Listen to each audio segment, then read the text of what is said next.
అదే RTV app వార్తల్ని క్షణాల్లో చదివే అవకాశం ఉంటుంది. ఒక న్యూస్ పేపర్, ఒక టెలివిజన్ ఛానల్ మీ చేతుల్లో ఎప్పుడూ ఉంటాయి. 15వ తేదీ ఒక 9వ వార్డుకి చెందిన దళిత మాదిగ మహిళ స్మైలీ అనే అమ్మాయిని ఒక ఎస్కే నాగూర్ అనే అబ్బాయి, ముస్లిమ్స్ అబ్బాయి అమ్మాయిని 4 సంవత్సరాలు ట్రాప్ చేసి అమ్మాయిని నానా విధంగా ఇబ్బందులు గురి చేసి, అదేవిధంగా వాళ్ళ తల్లిదండ్రులు కూడా ఒప్పుకోకపోయినా అమ్మాయి వాళ్ళ తల్లిదండ్రులను ఎదిరించి ఆ భర్త నన్ను ఏదో బాగా చూసుకుంటాడని అతన్ని పెళ్లి చేసుకోవటం జరిగింది. పెళ్లి చేసుకున్న కాడి నుంచి కూడా 4-5 నెలలు అయింది పెళ్లి చేసుకుని కూడా.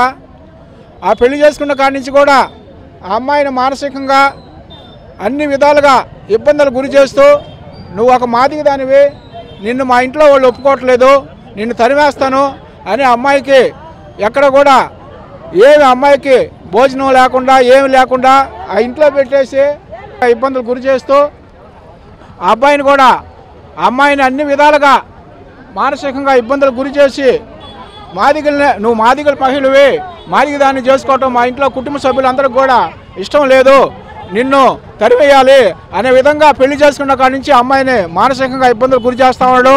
ఆ అమ్మాయి ఈ బాధలు భరించలేక రోజు కూడా వాళ్ళ అమ్మోళ్ళకి ఫోన్ కూడా చేసేదానికి కూడా వీలు లేకుండా, అమ్మాయికి తిండి కూడా లేకుండా, అమ్మాయికి బట్ట కూడా లేకుండా ఆ 4 నెలల నుంచి 5 నెలల నుంచి కూడా అతను చాలా ఇబ్బందులు గురి చేస్తూ ఉన్నాడు. అందువలన అతని కుటుంబాన్ని కూడా మానసికంగా ఈ అమ్మాయిని ఇబ్బంది పెట్టింది కాకుండా, ఈ అమ్మాయి ఉంటే నాకు రోజు తలకాయ నొప్పి అయిపోయింది అనే విధంగా వాళ్ళ ఫ్రెండ్స్తో వాళ్ళ కుటుంబ సభ్యులు అందరితో కలిసి అమ్మాయిని కొట్టి చంపేసి, అమ్మాయిని తీసుకొచ్చి బాడీని తీసుకొచ్చి రామచంద్ర హాస్పిటల్లో పండేసేసి నేరుగా పోలీస్ స్టేషన్కి వచ్చి లొంగిపోవటం ఎంత దుర్మార్గమో. దీనికి ఎవరు ప్లాన్ ఇచ్చారు అతనికి? నువ్వు కొట్టేసి పోలీస్ స్టేషన్లో చంపేసి పోలీస్ స్టేషన్లో లొంగిపోమని ఎవరు అతనికి ప్లాన్ ఇచ్చారు? అందువలన దీని మీద పూర్తిగా సమగ్ర విచారణ జరిపి బాధ్యులైన అందరిని కూడా వాళ్ళందరికీ కూడా ఉరిశిక్ష పడే విధంగా చేయాలని మేము డిమాండ్ చేస్తా ఉన్నాం. వస్తాడు చేశాడు.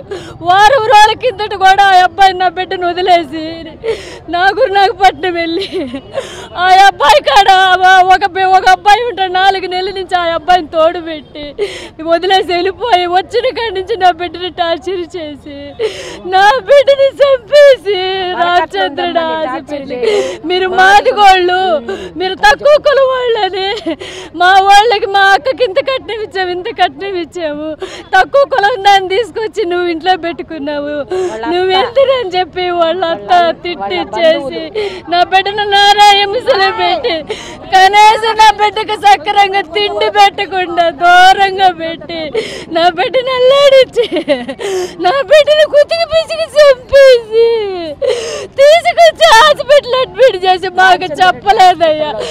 ఏరే వాళ్ళ ద్వారా మాకు తెలిస్తే నా బిడ్డని హాస్పిటల్కి పంపిస్తే అక్కడ మీ అక్క డ్యూటీకి రాలేదని చెప్పి నా బిడ్డ మళ్ళీ ఆ అబ్బాయికి ఫోన్ చేస్తే వాడు 10 సార్లు చేసిన ఫోన్ ఎత్తకుండా నాకు వీడియో రిటర్న్ చేసి మీ అక్క హాస్పిటల్ ఉంది రా అని చెప్పి, రామచంద్రుడు హాస్పిటల్ ఉంది అడ్రస్ చెప్పి పోయి ఎక్కడ ఏంది మా అక్క ఏదని చూపిమంటే నీ అక్క చచ్చిపోయిందని చెప్పేసాడయ్యా.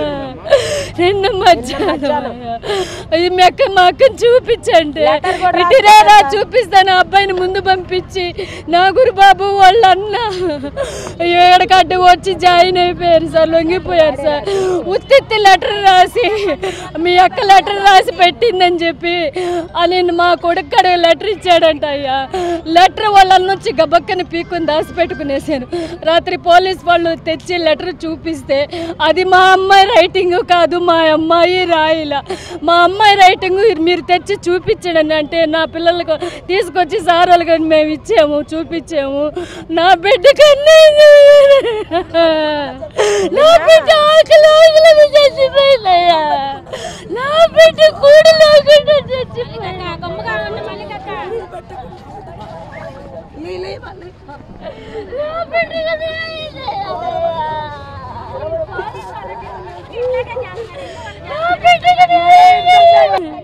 నా బిడ్డ డిఎంఎల్టీ చదువుకుంది, నా బిడ్డ 20,000 రూపాయలు సంపాదిస్తుంది. నాగూరు అనే బాబు మైపడిగాడు, పెట్రోల్ బంకు సందులో వాళ్ళ ఇల్లు. నా బిడ్డ ముస్లిమ్స్ ఎస్కే నాగు బాబు నాగూరు బాబు 4 ఏళ్ల కిందటి నుంచి ప్రేమించి నా బిడ్డని మాకు తెలియకుండా వివాహం చేసుకొని 7 నెలలు అయింది నా బిడ్డకి మ్యారేజ్ అయ్యి. మీ వాళ్ళు నా దగ్గరికి రాకూడదు, నీవు నా పాకూడదని మమ్మల్ని బాగాలేకుండా. మరిన్ని వీడియోస్ కోసం ఛానల్ ని సబ్స్క్రైబ్ చేయండి. లేటెస్ట్ అప్డేట్స్ కోసం వాట్సాప్ ఛానల్ ని ఫాలో చేయండి. అండ్ లింక్ డిస్క్రిప్షన్ లో ఉంది.